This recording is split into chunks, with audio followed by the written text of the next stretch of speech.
dans leur maison. On donne les dates, comme ça vous pouvez vous organiser. Voilà. On fait un repas commun, donc comme on peut faire partout, chacun amène quelque chose pour ce repas. Il faut s'inscrire. Voilà. Par contre, là, je vous demande vraiment, c'est pour ça qu'on le dit, c'est que vraiment vous puissiez vous inscrire. Et l'après-midi, il y aura une réunion de femmes. Le Voilà. 1er juin. Hein? Le 1er juin. Voilà. Et en parallèle, la dernière fois, les hommes, c'était ouvert à tous. Donc, c'est une journée où vous pouvez inviter vos époux, vos amis, vos frères, boyfriends, voilà. ou vos fils, vos filles. Et ensuite, l'après-midi, donc les hommes, ils ont fait une réunion d'hommes, voilà, en jouant au pétanque. Voilà, c'était un concours de pétanque et c'était super. Ils ont passé une bonne après-midi. Donc, je crois que ça, c'est vraiment une super idée. Et ça ouvre un petit peu à partir de ces rencontres des femmes pour être plus inclusif et d'inviter la famille aussi. Donc, voilà. Et ensuite, le premier week-end du mois de juillet aura notre week-end atelier 3C chez moi. Je n'ai pas encore sorti les flyers, mais bientôt. Et donc, il y aura des ateliers. Donc, ça, c'est à suivre. Si ça vous intéresse, ou si vous êtes déjà venu dans les ateliers chez moi, ça serait le premier week-end. Alors, je sais que le vendredi, c'est le dernier jour d'école, mais on va probablement commencer dans l'après-midi pour ceux qui peuvent se libérer jusqu'à dimanche soir vers 18h. Et c'est une belle aventure, ça c'est sûr, 2 jours et demi. Voilà, je crois que c'est tout. Autres annonces? Amandine, peut-être on peut... Oui. Le 27, 28, c'est 27, 28, c'est ça? Juin 21. Lève-toi, Amandine. Le 20-21. C'est le 20-21. À Saint-Raphaël. Vas-y. Et ben il y a Julia qui nous fera donc un atelier aussi. Sur le samedi dimanche ou... Samedi dimanche, oui. Donc autour des bannières à Voilà. Saint-Raphaël. Donc là aussi inscription obligatoire parce qu'on n'a pas beaucoup de place. Il y a beaucoup de place à l'extérieur, mais à l'intérieur, Exactement. ça se fait. Ouais. Voilà. Je crois que c'est tout. Super. Je suis désolée de vous embêter, mais la personne qui s'est garée avec la voiture blanche, il faut que vous vous décaliez et vous mettez plutôt là, à côté du 4x4, parce qu'il y a la fosse septique et on ne peut pas se garer là. Je pense que c'est pas rien. Désolée. Ah, Myriam, tu voulais annoncer aussi? Alors, j'ai mis sur le groupe de femmes là le 31 mars à Brignoles, donc là où se trouve normalement la foire de Brignoles. Je ne sais pas si vous vous situez, de toute façon il y a l'adresse, j'ai mis le flyer sur le groupe de femmes. On fait une après-midi d'évangélisation avec un spectacle, donc chant et genre de pièce de théâtre. Ça s'appelle La pièce manquante. Vous devinez qui est la pièce manquante, bien évidemment, c'est Christ. Et donc voilà, c'est à partir de 15h30 et donc j'ai mis sur le groupe de femmes, vous avez l'adresse et vous avez l'heure. Et le matin, on fait un culte en commun avec plusieurs églises. Vous êtes aussi les bienvenus si vous le désirez. Merci Myriam. Roselle. Oui, alors le 13 et le 14 avril, il y a donc une réunion donc, à Toulon, donc, et avec, donc, il y aura Carlos Payan et il y aura donc Steve Jaffa et sœur Judith Myriam, donc voilà, donc c'est Unité des chrétiens, c'est tout, voilà, avec une soirée miracle et guérison. Voilà, le soir, et puis le dimanche, alors, la soirée est entièrement libre, et à 20h, et donc tout le dimanche après-midi aussi à partir de 14h, c'est libre aussi d'accès, où c'est surtout le baptême dans l'Esprit Saint, les révélations prophétiques, etc. C'est où? À l'église Saint-Louis, à Toulon. Il y a des flyers. Il y a des flyers, donc si vous voulez. Et par contre, pour ceux qui veulent faire les 2 jours, il faut s'inscrire donc sur Internet. Autrement, c'est libre pour la soirée de miracle et guérison et pour le dimanche après-midi. Voilà. En tout cas, pour ceux qui croient qu'il n'y a rien qui se passe sur le vin, et plus, hein, pas que le vin. Super. Tout le monde on clôture les petites annonces.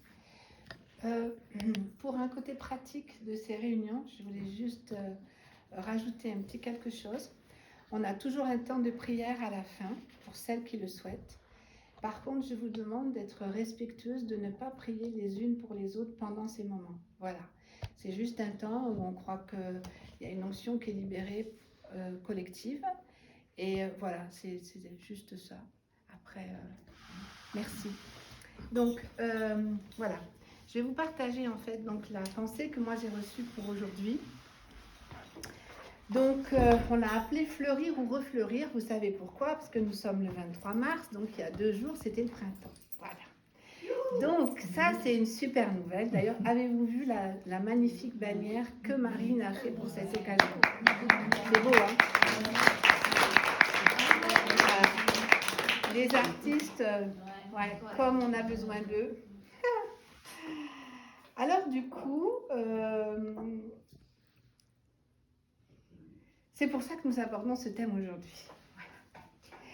Alors, nous sortons d'une période d'hiver qui, pour certaines d'entre nous, peuvent être associées à une période d'aridité, de sécheresse, de désert, ou une période d'attente, l'attente d'une guérison physique, émotionnelle, ou une situation qui ne se débloque pas.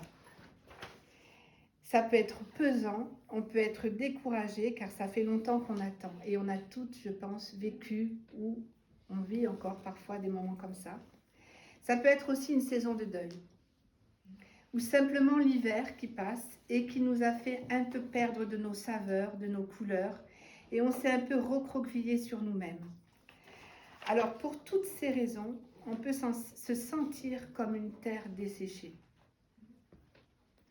Le désert dans la Bible est un lieu hostile. Une terre aride et ravinée, une terre sèche et sinistre, terre où personne n'est jamais passé parfois. C'est un lieu dangereux, peuplé de bêtes menaçantes. Le désert est un lieu du manque. L'épreuve du manque, le manque de la nourriture, le manque d'eau, la solitude.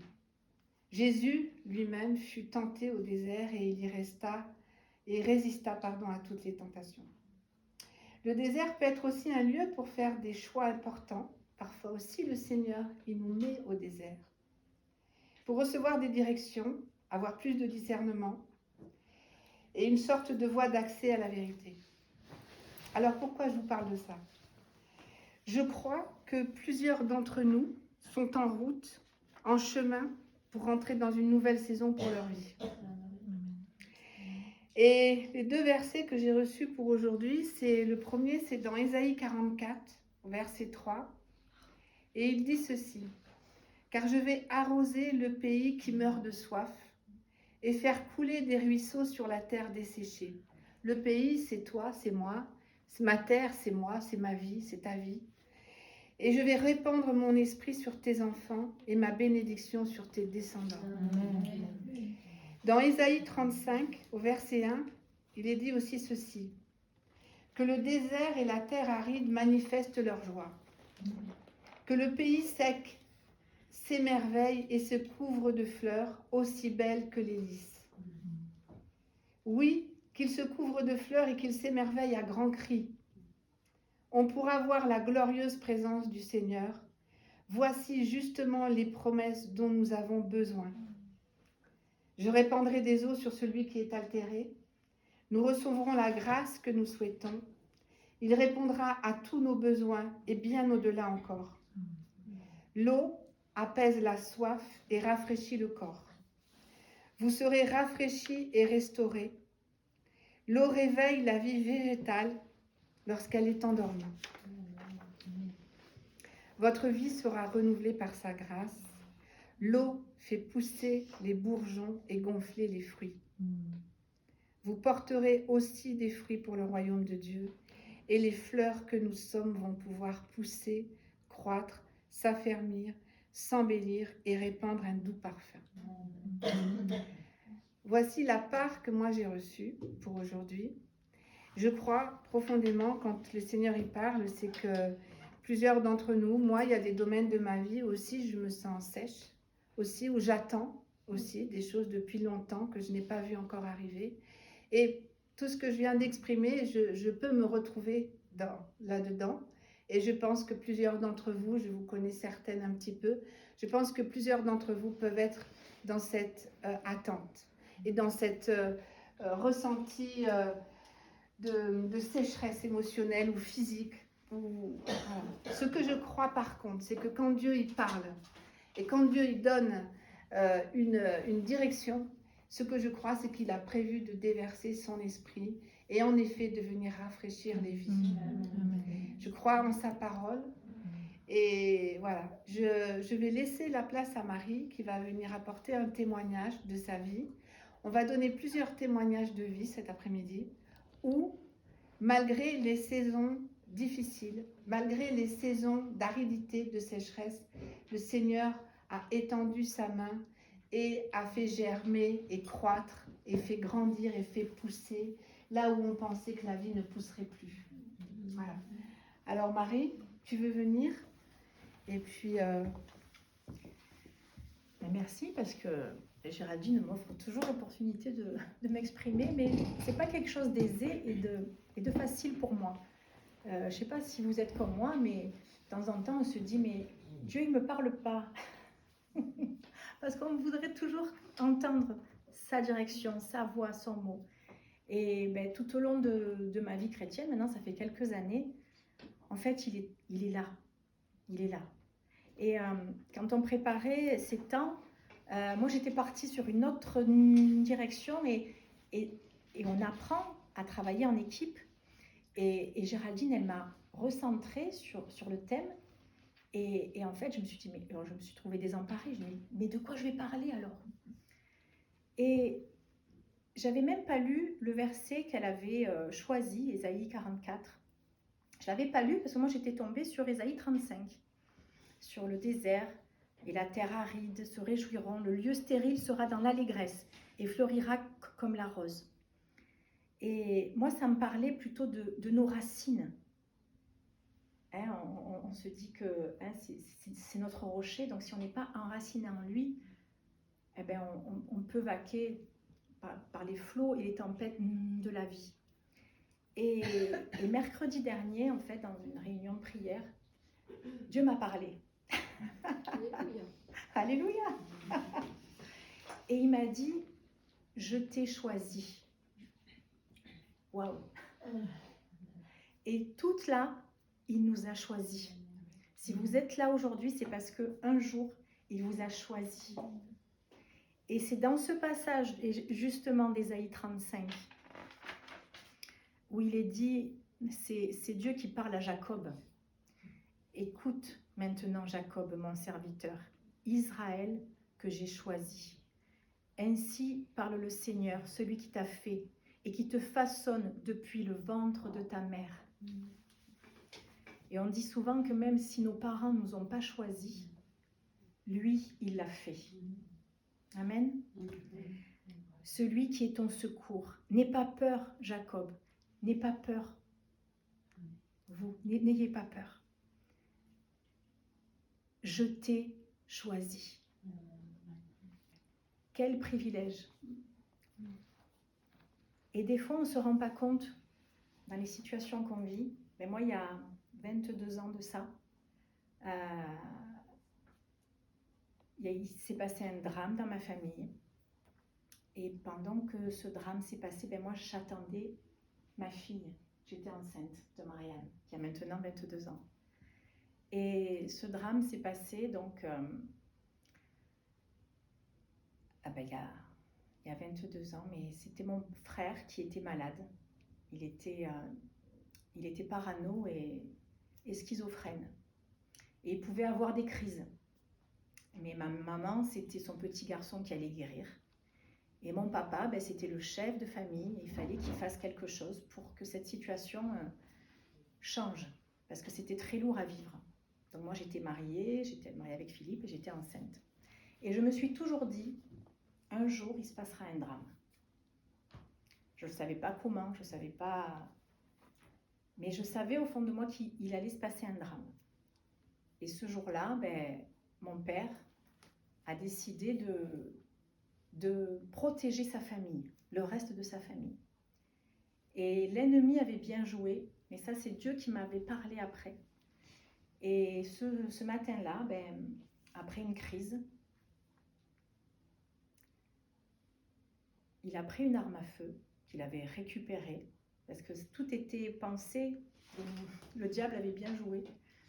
Et ce matin-là, ben, il a tiré droit sur le cœur de mon frère. Et quand j'ai appris la nouvelle, j'avais ce chant dans l'esprit, parce que dans cet état où j'étais, Dieu m'a mis sous sa grâce. Et j'ai traversé cette épreuve horrible. Vers Jésus, lève les yeux, contemple son visage merveilleux, et les choses de la terre pâliront peu à peu, si tu lèves vers Jésus tes yeux. Et c'est ce qu'il m'a fait. Il m'a mis dans sa cloche de grâce. Pendant le chemin, parce que j'habite à 1h30 de mes parents, Dieu m'avait montré les manigances de l'ennemi. Mon père, il voulait protéger sa famille. Bon, c'était pas le meilleur moyen, mais en tout cas, c'est ce qu'il avait reçu de faire. Et je pensais qu'à une chose, c'est ma mère. Donc, dès que je suis allée la voir, je vous passe tous les détails. Et ce que je veux vous dire, c'est que voilà, dans cette période dramatique, dans cette période de désert, dans cette période où il n'y avait pas de mots, Dieu m'avait préparé, Dieu m'avait protégée. Et c'est que quelques mois, années après, où je suis sortie de ce temps de grâce, et je me suis dit, mais comment je peux faire, Seigneur, pour pardonner cet acte? Et dans un moment où je cherchais sa direction, je cherchais une parole de lui, je cherchais, et j'étais dans mon désert. Et Dieu m'a dit un mot. Il m'a dit, je suis ton autorité. Et là, j'ai eu cette paix qui est venue. Donc des paroles qui m'ont parlé à moi, parce que pour certaines, ça peut... Mais il nous parle à chacune au moment précis où on en a besoin. Et cette parole, ben, elle me porte encore. Je suis ton autorité.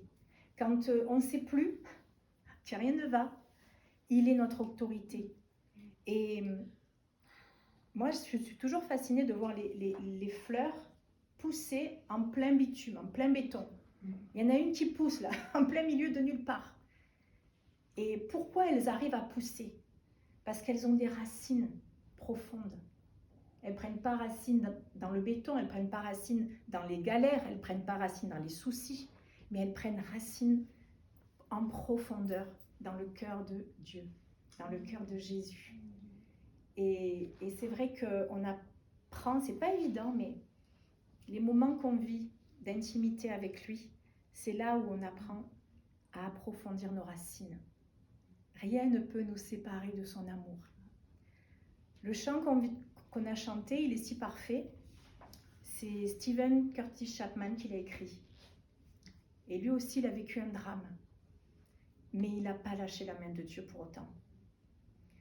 Il avait une grosse voiture américaine. Et à l'époque, il n'y avait pas encore les radars de feu arrière quand on recule.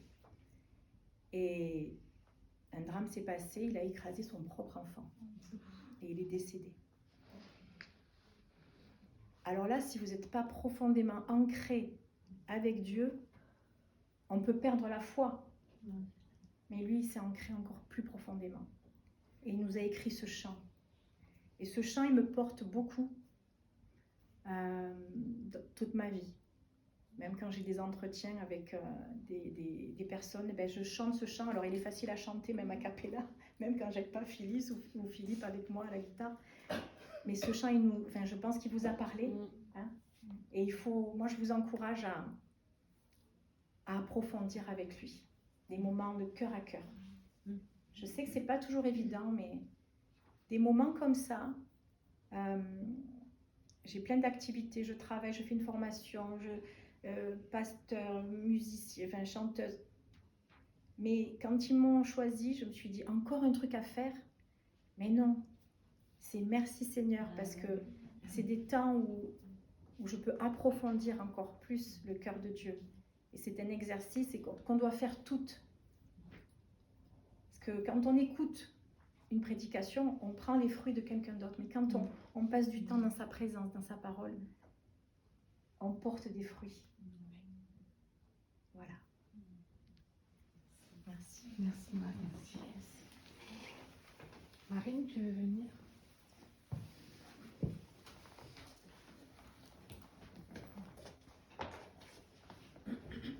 C'est trop rigolo que tu dis ces versets parce que cette semaine, j'ai appelé Géraldine, enfin ce chapitre, et je lui ai partagé que Saint-Esprit m'avait parlé sur Ésaïe 35. Et j'aimerais vous le lire, mais vous le lire en entier parce que je pense que c'est hyper profond. Il y a plein de messages là-dedans et qu'on doit tous aller chercher et analyser. Le désert et le pays aride se réjouiront. La solitude s'égayera et fleurira comme un narcisse. Elle se couvrira de fleurs et tressaillera de joie, avec chants d'allégresse et cris de triomphe. La gloire du Liban lui sera donnée, la magnificence du Carmel et de Saron. Ils verront la gloire de l'Éternel et la magnificence de notre Dieu. Fortifiez-vous, les mains languissantes, et affermissez les genoux qui chancellent. Dites à ceux qui ont le cœur troublé, prenez courage, ne craignez point. Voici votre Dieu, la vengeance viendra, la rétribution de Dieu, il viendra lui-même et il vous sauvera. Alors s'ouvriront les yeux des aveugles, s'ouvriront les oreilles des sourds. Alors le boiteux sautera comme un cerf, et la langue du muet éclatera de joie, car des eaux jailliront du désert, et des ruisseaux dans la solitude. Le mirage se changera en étang, et la terre desséchée en source d'eau. Dans le repaire qui servait au gîte du chacal, croîtront des roseaux et des joncs. Il y aura là un chemin frayé, une route qu'on l'on appellera la voie sainte. Nul impur n'y passera. Elle sera pour eux seuls, ceux qui la suivront. Même les insensés ne pourront s'égarer. Sur cette route, point de lion. Nulle bête féroce ne la prendra. Nul ne s'y rencontrera. Les délivrés y marcheront. Les rachetés de l'Éternel retourneront. Ils iront à Sion avec des chants de triomphe. Et une joie éternelle couronnera leur tête. L'allégresse et la joie s'approcheront. La douleur et le gémissement s'enfuiront. Et je pense que tout ça, ça peut parler à chacune d'entre nous. On a envie tous des périodes où on a l'impression que c'est le désert dans notre vie. On a l'impression qu'il n'y a rien qui sortira jamais de ça. Et comme je vous avais partagé ce qui était là la dernière fois, c'est que vraiment, moi j'ai vécu plein de périodes où j'ai l'impression que c'était fini, quoi. C'était le désert dans ma vie. Et qu'est-ce qui pouvait sortir de bon de quand on est éprouvé, quand on se sent asséché, quand on se sent complètement démuni. Là, il parle beaucoup de la solitude dans ce verset et qu'on se sent seul, en fait. On a l'impression qu'on est tout seul, qu'on peut faire confiance à personne et que Seigneur, en fait, c'est le seul moment où on peut se raccrocher vraiment à toi et toi seul. Et pour moi, ça m'a vraiment parlé quand le Saint-Esprit, j'étais en train de prier et je parlais avec Christopher, mon mari, sur ça. Et on partageait sur ce verset. Et quand Géraldine m'a appelée, et je lui dis, mais j'ai reçu ce chapitre et c'est vraiment, je crois que c'est la saison dans laquelle on doit rentrer. Pas seulement parce qu'on rentre dans le printemps, mais parce qu'on doit mettre notre espérance en lui, que de nos terres desséchées, de nos cœurs desséchés, il veut faire jaillir des fleurs, il veut faire jaillir la magnificence de sa beauté, de sa gloire. Et quand Géraldine est venue, elle a commencé à me parler qu'elle voulait que ça lui parlait les fleurs, qu'elle était allée voir une exposition et qu'il y avait des fleurs. Et je dis, mais c'est vraiment, je crois, la saison dans laquelle on est, la saison dans laquelle on doit rentrer chacune dans nos vies. Parce que je lui disais, chaque fleur est hyper différente, complètement différente. Elles ne poussent pas forcément pareil. Elles n'ont pas du tout la même couleur, elles n'ont pas la même odeur, pas le même parfum. Et ce qui en dégage est complètement différent. Elles ne vivent pas dans la même atmosphère, elles ne vivent pas dans les mêmes saisons, mais Dieu fait jaillir en chaque saison des fleurs. Peu importe la saison dans laquelle on est, il fait jaillir des fleurs dans chaque saison. Et peu importe le terreau dans lequel on est planté. Et on est allé en Suisse l'année dernière avec Christopher et il y avait de la neige et il y avait des petites fleurs qui sortaient. Et je me dis, mais c'est un truc de fou en fait, on est en plein hiver et moi j'avais hyper froid, il faisait hyper froid. Parce que je suis pas une sudiste, mais je me suis bien fait la température du sud. Et je me disais, mais Seigneur, en fait, tu es en train de nous montrer que même au milieu de cet environnement qui paraît complètement hostile, tu es en train de faire jaillir la vie. Et pour ceux qui ne savent pas, on est dans le week-end de Purim. Chez les Juifs, c'est une fête où Esther, elle a eu la promesse pour délivrer son peuple. Et je pensais que c'était intéressant. Ce matin, je lisais encore Esther. Et quand Esther est allée et elle est se présenter devant le roi, elle était couverte d'huile, de fleurs, de parfums. Et je crois que dans cette saison où on a été complètement pressé, pas pressé le vin, mais pressé pour faire du parfum. Amandine pourrait mieux nous en parler que moi. Mais Dieu, ensuite, il nous revêt de ce parfum. Et il nous permet de sentir une odeur qui est merveilleuse et de faire ressortir le meilleur de nous. Et il y a certaines fleurs, elles ne sont pas forcément quand elles sont juste comme ça. Et quand elles sont pressées, elles ont une odeur qui ressort. Et je crois que c'est vraiment ça que Dieu veut nous parler aujourd'hui. Peu importe la situation dans laquelle on se trouve, peu importe là où on est, Dieu veut faire sortir le meilleur. Et comme vous le savez et vous le voyez, c'est un bébé. Et pour moi, c'était vraiment, je me disais, on a passé avec Christopher plusieurs années, pour moi, c'était le désert, quoi. C'était vraiment... Vas-y, sors-nous de là, Seigneur, parce que là, j'en peux plus. Moi, j'en ai marre. Je veux pas vivre là-dedans. Et à des moments, j'ai eu des pensées qui étaient vraiment pas alignées avec le royaume de Dieu. Je dis, faut que ça en finisse, en fait, d'avoir toutes ces situations qui viennent nous ronger. T'as l'impression que ça vient de te détruire de l'intérieur. Et Dieu nous avait vraiment parlé cette année d'aller plusieurs fois en Israël. Et la première fois où on allait dans le désert. Et pour moi, c'était hyper parlant parce qu'il n'y avait rien. Et c'était pas du tout le désert que je m'imaginais, même si je pensais que c'était pas comme ça. Mais quand on parle du désert, on s'imagine le Sahara, un peu plein de sable, des belles dunes et tout ça. Mais pas du tout. Le désert en Israël, c'est des terres sèches, arides, et il n'y a rien du tout dans des kilomètres.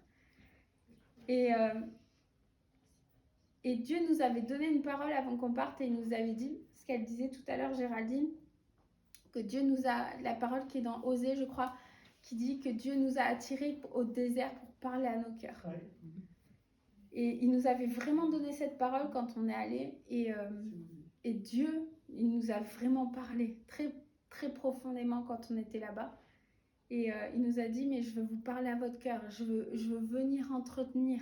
Peu importe là où vous vous trouvez, là, ce que vous vivez, là, je suis en train d'agir. Je suis en train de faire quelque chose que vous ne voyez pas, mais qui est en train d'agir. Et c'était très impressionnant parce que la nuit, quand on sortait dehors, il n'y avait rien, pas de bruit. Et il y avait un vent, mais c'était très terrifiant parce que c'est un bruit qu'on n'a pas l'habitude quand il n'y a pas aucune civilisation autour, on va dire. Et ça m'impressionnait beaucoup parce que ça faisait énormément de bruit et ça faisait tourner la terre comme des espèces de tourbillons. Et il y avait même des tourbillons comme des amas de végétation morte et sèche, comme dans les westerns un peu, je sais pas si vous voyez, qui se promenaient comme ça. Et je me dis, mais en fait là on a l'impression qu'il n'y a pas la vie ne peut pas être là en fait. Et quand on allait et on est parti plus loin, on a continué notre route dans le désert. Et là, on a vu commencer à avoir des sources. Il y avait des sources au milieu de nulle part. Et je dis, mais Seigneur, en fait, là, tu es en train de faire... Il y avait de la végétation, il y avait des fleurs. Et je dis, mais là, tu es en train de faire quelque chose de merveilleux. Et Et je crois que Dieu était vraiment en train de travailler nos cœurs, de nous préparer dans cette saison dans laquelle on était en train de rentrer et de nous préparer aussi à avoir ce bébé qu'on n'attendait pas du tout et que Dieu nous a donné comme une grâce et une faveur et que le meilleur est ressorti de tout ça. Le meilleur est ressorti de... vous savez qu'on était en Israël quand il y a eu la guerre et c'est là que je suis tombée enceinte. Et je me dis, mais Seigneur, mais en fait, tu es en train de ramener la vie là où il y a la mort. Et dans nos vies, c'est souvent ça. Tu nous fais mourir à des choses pour ramener la vie, pour faire refleurir, pour faire jaillir quelque chose de nouveau et pour nous faire nous épanouir comme une fleur. Et je crois que c'est vraiment un message important qu'on doit toujours se rappeler, qu'il est là, il est le créateur dans nos vies et il fait sortir le meilleur de chacune d'entre nous. Il fait sortir le meilleur parfum, les meilleures couleurs. Et moi, je suis toujours émerveillée de voir les couleurs des fleurs, les formes qui sont tellement différentes. Et je me dis, mais c'est merveilleux ce que tu fais, Dieu. En fait, tu es en train de...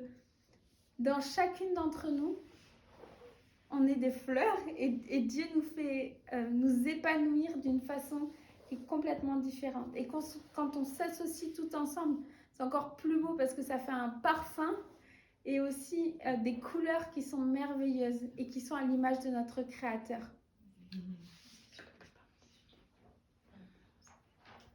Peut-être on passe la parole à Julia. Julia, tu voulais venir partager quelque chose?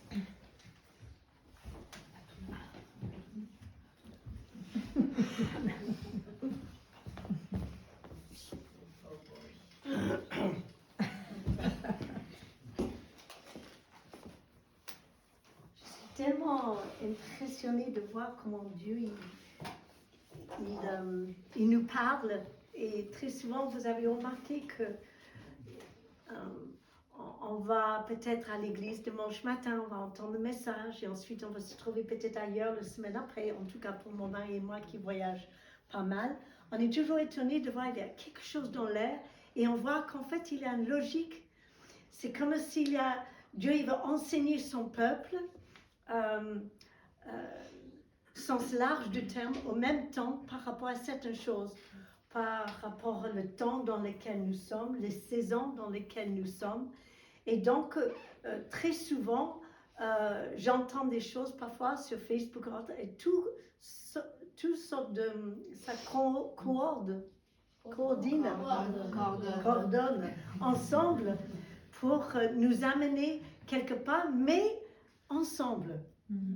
C'est qu'il ne va pas être illogique dans des choses qui nous inspirent. Et l'Esprit de Dieu, il va nous parler d'une certaine façon. Moi, j'ai marqué quelques petits trucs qui étaient déjà dits et j'ai trouvé juste extraordinaire. C'est quand on écoute une prédication, on prend les fruits de quelqu'un d'autre pour se nourrir. Et c'est vrai que chaque fois qu'on vient ici, il y a quelque chose un peu différent parce que ce n'est pas une église, parce qu'il n'y a pas de grands prédicateurs, prédicatrices. Oui, il y en a, mais en fait, on est déguisés. Et c'est qu'on n'a pas toujours l'habitude d'être dans un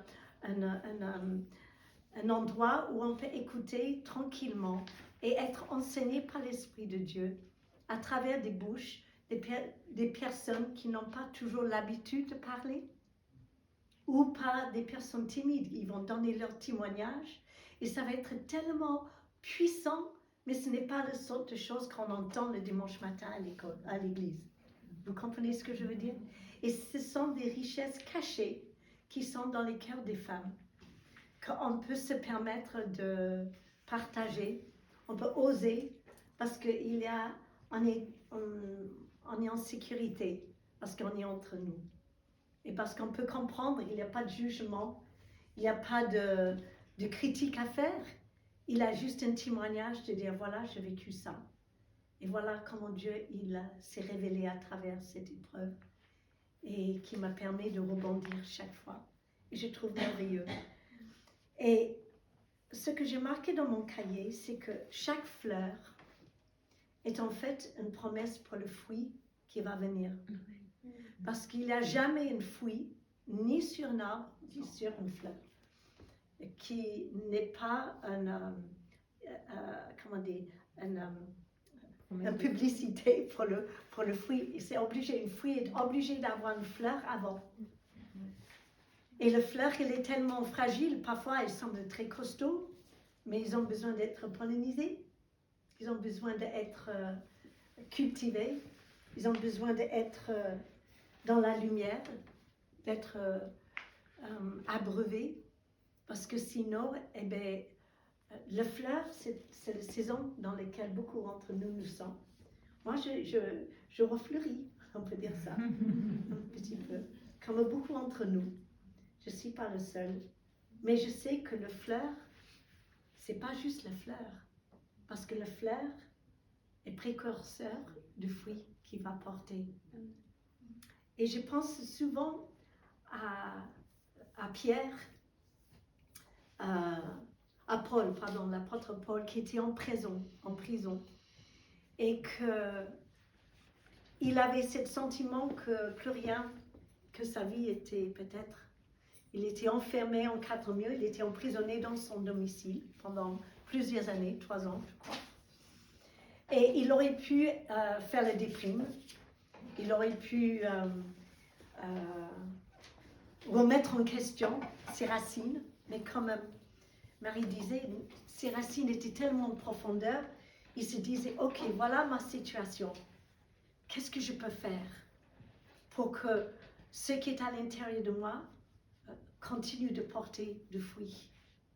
Et c'est à ce moment-là qu'il a écrit les évangiles, les épîtres, pardon. Et que après, on sait comment l'apôtre Paul il a fini, mais les épîtres qu'il a écrits, quand il était enfermé, on peut dire dans le moment de désert, dans le moment où il était peut-être rationné, il n'avait pas peut-être à manger, ou il n'avait pas tout ce qu'il faut, et il a décidé d'utiliser ce temps de désert, d'être productif, de mettre en mots tout ce qu'il savait sur Jésus, pour justement et chaque lettre était comme une fleur qui était envoyée et qui apportait des millions de fruits. Parce qu'aujourd'hui, 2000 ans plus tard, eh bien, on se nourrit encore de ces prédications. Et donc, moi, je lis ces prédications, j'écoute, et ça me fait fleurir. Et ensuite, je vais porter du fruit dans le royaume à ma place. J'ai une image à vous donner, c'est ce qui est sur mon écran de iPad que j'ai depuis un petit moment et j'aimerais que vous le regarderez. Attends. Non, merci, attends. Voilà, c'est un arbre. Mais ce qui est chouette, c'est les fruits. Bon, allez, viens. Voilà. Et justement, je suis en train de peindre à la maison. J'ai fait juste quelques dessins. Mais je vais faire un arbre de mariage. Vous savez, ces arbres où les gens peuvent venir, j'étais là, et ils signent, ou ils mettent dans le feuille un petit quelque chose, et ils signent qu'ils étaient présents. Et c'est pour mon fils, Jonathan, qui va se marier la fin de mai. Et j'ai déjà fait un il y a longtemps pour Marina, et le tronc, c'est un tronc qui a 3 brins et qui se tissent ensemble parce que le corps des 3 fils a de mal à se rompre. Et Dieu il utilise tant de choses. On a apporté un bâton et on va utiliser ce bâton tout à l'heure. Géraldine, elle va vous expliquer ça. Mais j'avais envie de vous lire juste un passage. Et ce passage, il vient en nombre. Et ça parle des fleurs, justement. Alors, hop, je l'ai mis, 2 petites secondes. Voilà, c'est nombre 17. Alors, le cadre est ceci. Les Hébreux sont dans le désert. Moïse, il est là avec son frère Aaron. Ils essayent d'amener le peuple de Dieu dans la terre promise, mais ils ne sont pas contents, ils râlent chaque fois que quelque chose n'est pas comme ils ont envie que ça soit. Et bien, même quand ils reçoivent le petit déjeuner du ciel chaque matin, et bien, à un moment donné, ils ont marre parce que voilà, il veut autre chose. Et il y a de rébellion dans le camp. Et Moïse, il crie à Dieu, et Dieu, il a tellement ras-le-bol, on peut dire ça arrive, hein, je pense, que presque il a dit, mais attends, je vais tous les exterminer. Et Moïse et Aaron, ils disent, non, on va peut-être essayer d'arranger quelque chose. Oui, c'est vrai qu'ils sont terribles, mais il y a peut-être du bon, voilà. Mais il fallait mettre de l'ordre. Et parfois, Dieu, il place des choses à l'intérieur de nous. Et on se demande pourquoi on ne peut pas marcher dans ces choses qu'on sait qu'on était appelé à ça. Ça vous est appelé de sentir, voilà, oh, j'étais faite pour ça, ouais, je suis au bon endroit, au bon moment, avec des bonnes personnes. Et il y a d'autres fois, mais où sont les bonnes personnes? Je crois que c'était hier, et j'attends, et les choses ne se mettent pas en place. Et mon tour, Seigneur. Mon tour, à moi, je veux mon saison de floraison où je vais être belle, où je vais pouvoir avoir la confiance, les mots, la connaissance de la parole, avoir tout ce qu'il faut pour pouvoir être utilisé par toi. J'ai hâte, mais ça tarde. Je suis dans un désert.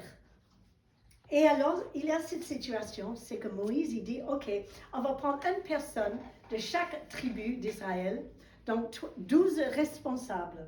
D'accord? Et aussi les responsables des familles, etc. Et vous allez prendre vos bâtons. Je peux... Amène-moi ce bâton. Jeanne. Oh, Jeanne. OK. Et c'est intéressant parce que chaque berger, il a un bâton. Mais à l'époque, les bâtons, ils avaient leur nom dessus.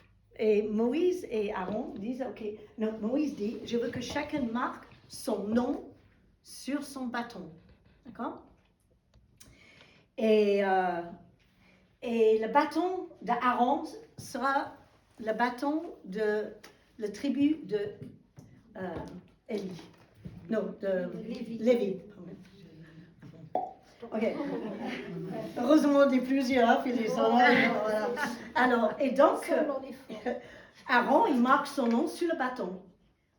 Et Moïse dit, OK, maintenant, chacun, ils vont tous amener, mettre leur bâton ici, dans la présence de Dieu. Et celui qui va fleurir sera responsable. Parce que tout le monde mettait en question l'autorité de Moïse, l'autorité d'Aaron, et c'était vraiment la pagaille, hein. Vous pouvez le relire, mais ça prend du temps. Voilà. Alors, et donc, en Nombre 17, verset 3 déjà, ils disent, voilà, je veux que vous inscrivez votre bâton, comme ça veut dire, ah non, non, mais c'était la mienne. Non, c'est juste, chacun, ils avaient leur nom dessus, ils ne pouvaient pas dire que c'est, voilà. Et ensuite, tu déposeras dans le tente d'assainissement, devant le témoignage, ou on peut dire dans le tabernacle, dans le... Et oui, je me rencontre et je vais venir... attends.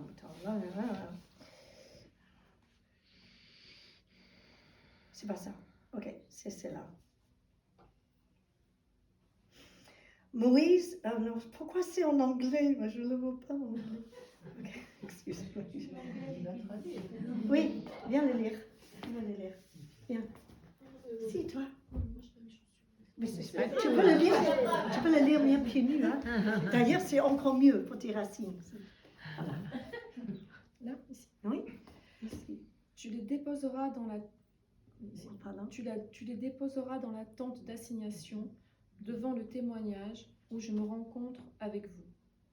L'homme que je choisirai sera celui dont la verge fleurira, et je ferai cesser de devant moi les murmures que profèrent contre vous les enfants d'Israël. Moïse parla aux enfants d'Israël, et tous leurs princes lui donnèrent une verge. Chaque prince une verge, selon les maisons de leur père, soit 12 verges. La verge d'Aaron était au milieu des leurs. Moïse déposa les verges devant l'Éternel dans la tente du témoignage. Le lendemain, lorsque Moïse entra dans la tente du témoignage, Voici la verge d'Aaron pour la maison de Lévi. Avait fleuri, elle avait poussé des boutons, produit des fleurs et mûri des amandes. Oui, tous les stades. Alors, j'ai pas les fleurs, c'est mon amandier dans mon jardin. Et donc, on peut dire que demain matin, peut-être, hein? Mais ce que je trouve intéressant, c'est que quand Dieu il voulait montrer l'autorité de quelqu'un, eh bien, c'était à travers les fleurs. C'est quand même quelque chose, hein? Mais aussi, il n'avait pas que des fleurs, mais il avait aussi les fruits et des amandes. En 24 heures. Ça vous plairait pas que Dieu nous visite et que notre appel, notre message, notre vie devienne cohérent d'un seul coup et qu'on aura rassemblé tout ce qu'il faut pour être efficace d'un coup. Mais quand on voit la vie d'Aaron, c'était à travers des années. C'était simplement un reflet extérieur pour que le peuple se taise et reconnaisse leur autorité. Et moi, ce que je veux prier à travers cette journée, quand on va parler des fleurs, c'est que vous gardez votre unicité, votre couleur. Peut-être vous êtes une fleur exotique, peut-être vous êtes une fleur très connue. Vous avez quelque chose que personne autre a, et Dieu, il a besoin et il veut s'en servir. Alors, entre dans le tabernacle, passez du temps avec le Seigneur et il fera fleurir votre bâton. Et je trouve que c'est un passage un peu étrange dans la parole de Dieu, c'est pas... mais ce bâton était stérile quand il était posé au sol. Il était, voilà, et le Seigneur, il l'a ramené à la vie. Moi, j'étais malade, mais le Seigneur m'a ramené. Amen. Beaucoup de personnes, ils ont passé par des épreuves terribles. On ne peut pas imaginer ce que Marie-Jeanne aurait senti à ce moment-là, ou chacun de vous. Si on écoutait l'histoire, peut-être on aura l'occasion d'écouter les histoires des autres. Mais je sais une chose, c'est que Dieu il est capable de transformer le deuil en joie, de changer notre vêtement de deuil en joie, de nous recouvrir d'huile au lieu de deuil, de nous donner un diadème au lieu de cendre et de proclamer une année de grâce de l'Éternel. Et je sais que vous êtes tous des femmes extraordinaires. Je ne dis pas ça parce que, voilà, on ne dit pas toujours ça. Je dis ça parce que je le crois profondément. Et je parlais à quelqu'un qui fait des réunions des femmes ailleurs dans le pays. Et il disait, mais ce qu'on fait chez nous, avec Géraldine, Marie-Jeanne, avec Sandrine, chacun de vous, c'est unique. Pourquoi? Parce qu'il n'y a pas d'autre groupe comme ce groupe-là. Et parce que chaque fois, il y a d'autres personnes qui sont là, qui font une sorte qu'on est une source vivante, comme cette eau qui jaillit d'un désert et qui porte une bonne parole et qui nous ramène la vie chaque fois qu'on a le sentiment de le perdre. C'est à nous, par contre, de repartir et de garder ce qu'on reçoit. Donc, voilà, c'est tout ce que j'avais envie de partager. Merci. De rien.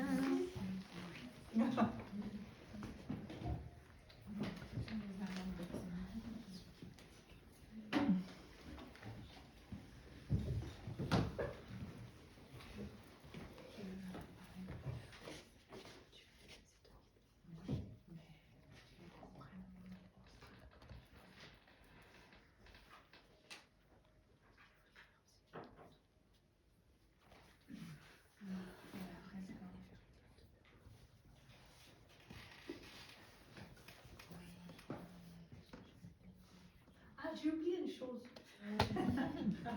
Je peux? Oui. C'est que parfois, il faut taper un peu. Ouais. parfois pour que les choses vraiment avancent, il faut qu'on sache tenir notre bâton et de donner bon coup. On va mettre en pratique. N'est-ce pas, Géraldine? Marie. En fait, quand Julia m'a partagé ce thème de fleurir, je me disais que ça serait vraiment chouette que chacune d'entre vous vous amène une fleur qui vous ressemble ou quelque chose qui vous parle. Et parce que je sentais dans mon cœur que je me disais que on pourrait voir la différence de chacune d'entre nous au travers ça. Et la différence de couleur si on se mettait tout ensemble avec la fleur qui nous représente. Et je pense qu'il n'y a pas une fleur qui nous représente, je pense qu'il y en a une multitude et que Dieu peut nous parler de façon très différente. Moi, une de mes fleurs préférées, c'est pas du tout la saison, donc je n'ai pas ma fleur que j'aime le plus, parce que c'est des pivoines. Bientôt. Ça arrive, oui. J'ai appelé la fille chez qui je vais acheter les pivoines, elle m'a dit la semaine prochaine. Oui, voilà. Bref. Et parce que je pensais que ce serait intéressant de faire un acte et même si vous êtes dans cette saison de désert, de montrer que ce que Dieu il peut faire avec vous dans cette saison. Ce que Dieu il peut manifester en vous dans cette saison au travers de ses fleurs. De ce que Dieu, le parfum, il peut faire sortir de vous au travers de cette saison. Et pourquoi quelque chose qui nous représente, une fleur qui nous représente. Il y en a certaines, ce sera des fleurs toutes simples, une petite marguerite ou je sais pas. Et il y en a d'autres qui ont des fleurs mais qui les représentent mais sont beaucoup plus complexes. Par exemple les orchidées ou quelque chose qui est beaucoup plus complexe. Certaines, elles seront jaunes, toutes simples. Et d'autres, elles auront une multitude de couleurs. Mais peu importe parce que Dieu est le Dieu créateur. Et il fait avec nous quelque chose de merveilleux. Et il veut faire avec nous quelque chose de merveilleux. Et je pensais que quand on parlait de ça avec Géraldine de ça par rapport aux fleurs, je me disais que ce serait beau que chacune d'entre nous apporte une fleur. Et si vous en avez pas, c'est pas grave. Hein. C'est pas, il y en a tout plein dans Oui, cette... on en a ramené. Voilà. Et je pensais que ce serait intéressant qu'on puisse voir la manifestation de ce que Dieu il peut faire dans chacune de nos vies. Comment il peut nous sortir de notre désert et qu'est-ce qu'il va faire avec nous. C'est une promesse en fait. C'est une promesse du chemin dans lequel on rentre, une promesse du printemps et de s'emparer des promesses de ce que je vous ai lu tout à l'heure dans Ésaïe 35. Que lui, il promet qu'au milieu du désert, ça va refleurir, la joie va revenir. Et au-delà de ça, c'est qu'il fait une promesse qu'on va marcher sur ce chemin et sur ce chemin, il va y avoir une multitude de miracles. Vous avez entendu que les sourds ils vont entendre, que les muets vont parler.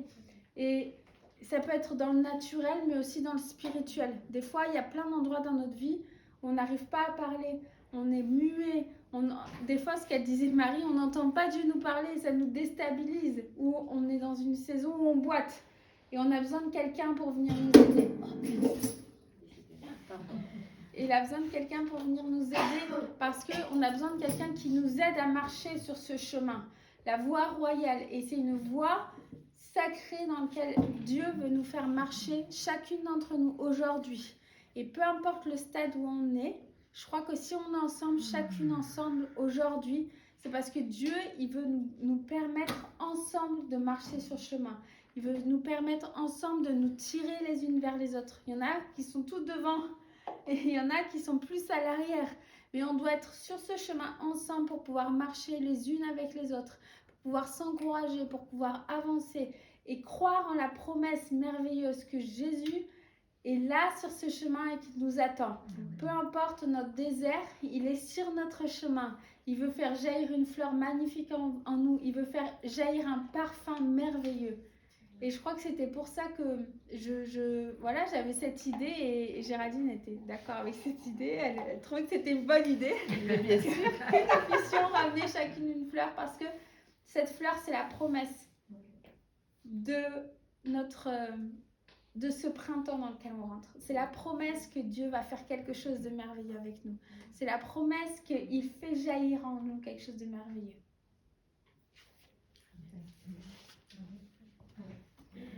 Alors, voilà, magnifique. Magnifique fleur. Regarde. Sublime fleur. Voilà, je suis tout à fait d'accord avec ce qu'elle vient d'exprimer. Moi, je vais faire une proposition, puisqu'on va être dans un temps de conclusion. Donc, je vais faire une proposition pour celles qui sentent qu'elles sont véritablement dans un temps de sécheresse, mais qu'elles sentent qu'elles sont un train, qu'elles doivent passer dans une autre saison. Je l'exprime différemment que tout ce qui a été exprimé cet après-midi. Il y a 2 propositions que je vais faire. Il y a certaines personnes, je vous propose de venir prendre le bâton. Et comme dans le... Je vous lis juste cette petite histoire. Et comme dans 2 Rois 13,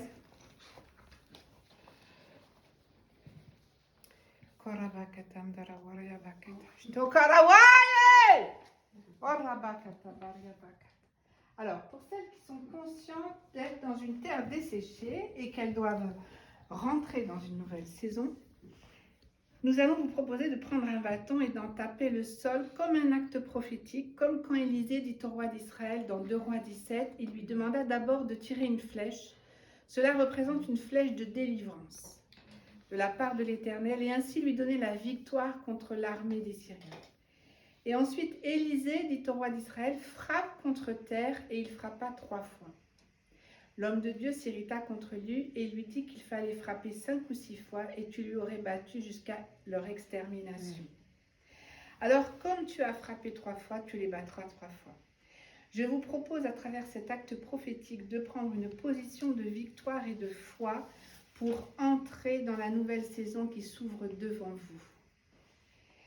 Donc, il y a cette première proposition. Donc, celles qui le souhaitent, voilà, vous pouvez venir. On va voir comment on va organiser ça. Et puis, il y a peut-être des gens, des filles qui ont besoin qu'on les accompagne et qu'on puisse prier avec elles juste pour sceller quelque chose pour rentrer dans cette nouvelle saison. Voilà ma proposition. Est-ce qu'on pourrait passer un petit moment comme c'est possible, ça? Voilà.